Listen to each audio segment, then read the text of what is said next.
ईश्वरही आईच्या शब्दाविरुद्ध जात नाही आहे. एखाद्या मुलाची आई जर त्याच्यावर ओरडते, त्याला बंड आहेस, असा आहे तसा आहे म्हणतेस, तर त्याच्या बाबतीत ते सत्य होणारच आहे. तुम्हाला जर तुमच्या मुलाला चांगलं घडवायचं आहे तर 80% कनेक्शन पाहिजे आणि 20% करेक्शन पाहिजे. पालक काय करतायत?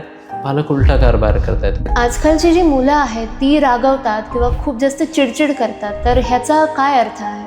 माझी पालकांना स्पष्ट विनंती आहे, डायरेक्ट आहे, दुनिया गई भाड में 12वी पर्यंत मुलांना मोबाईल देऊ नका. घरामधील जो इमोशनल ड्रामा असतो त्याला कसं कंट्रोल करू शकतो? आणि जसजसं मुलाचं वय वाढतं आपला टोन मैत्रीचा पाहिजे, अधिकारवाणीचा नाही. मी तुम्हाला सांगेल, सध्याच्या काळात प्रत्येक पालकाला किमान 25 लाखाला लुटलं जातं आहे आणि प्रत्येक विद्यार्थ्याला 25 वर्षाला लुटलं जात आहे.